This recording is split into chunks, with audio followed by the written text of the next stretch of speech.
بسم اللہ الرحمن الرحیم۔ السلام علیکم ورحمۃ اللہ وبرکاتہ۔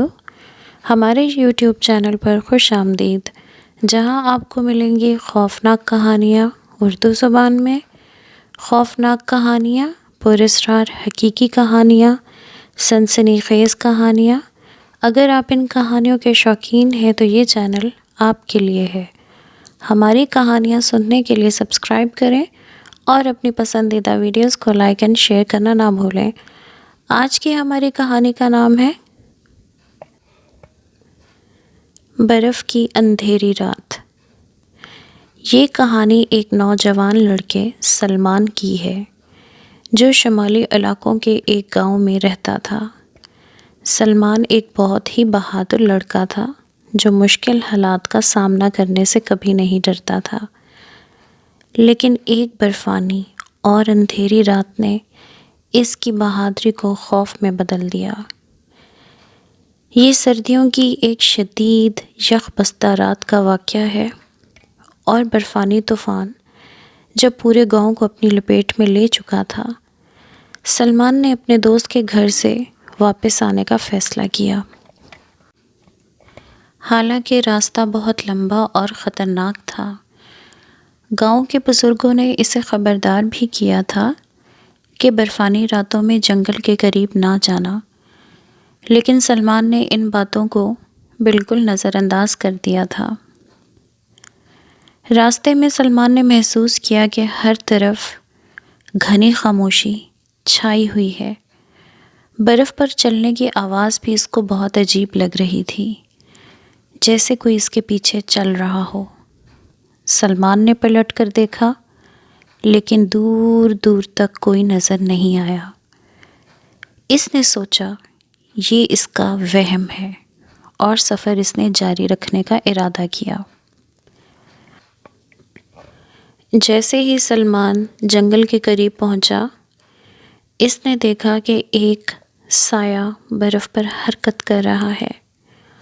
سایہ انسانی شکل کا تھا اگرچہ، لیکن اس کا قد بہت زیادہ، یعنی کہ حد سے زیادہ بڑا تھا۔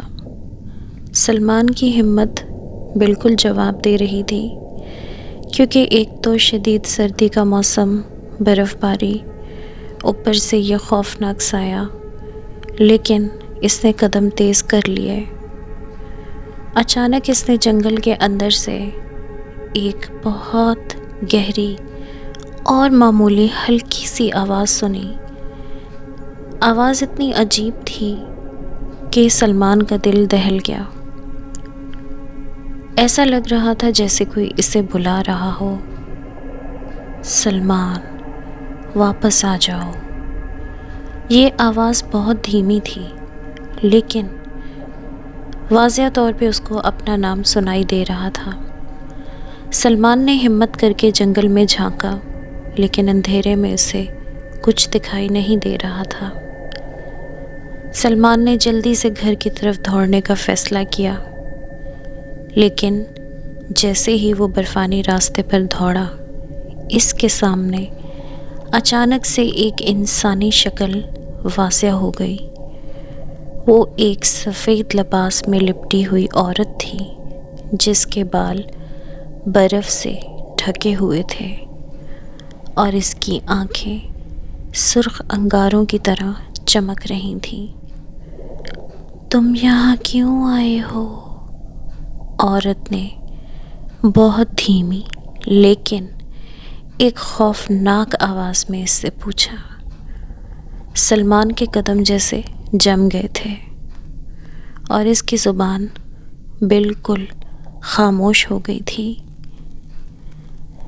اس نے جیسے تیسے کر کے ہمت کر کے اللہ تعالیٰ کو پکارنا شروع کیا، اور پھر سلمان نے کچھ دعائیں وغیرہ پڑھنا شروع کیں۔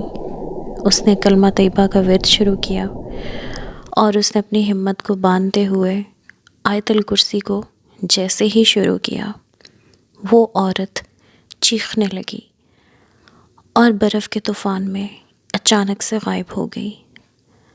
سلمان نے فوراً بھاگ کر گھر پہنچنے کی کوشش کی۔ راستے بھر اس کے پیچھے اس کو چیخو پکار کی مختلف آوازیں آتی رہیں۔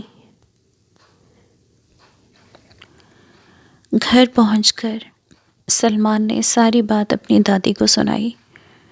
دادی نے اللہ تعالیٰ کا شکر ادا کیا اور انہوں نے بتایا کہ کئی سال پہلے ایک عورت اس برفانی طوفان میں راستہ بھٹک کر مر گئی تھی، اور اس کی روح اب بھی اسی جنگلی راستوں پہ بھٹکتی رہتی ہے۔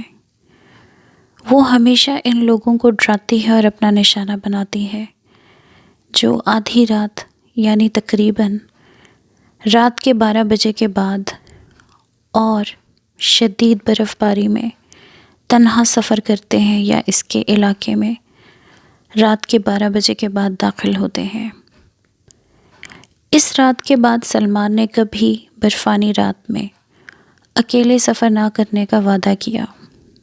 یہ واقعہ اس کے لیے ایک خوفناک یاد بن کر رہ گیا تھا۔ چنانچہ دوستو، یہ کہانی ہمیں یہ یاد دلاتی ہے کہ ہمیں قدرتی طاقتوں کا احترام لازماً کرنا چاہیے، اور خطرناک حالات جیسے کہ برف باری ہو، شدید اندھیری رات ہو، ہمیں اپنے بڑوں کا کہا بھی ماننا چاہیے، اور ان حالات میں ہمیں کبھی بھی اکیلے سفر نہیں کرنا چاہیے۔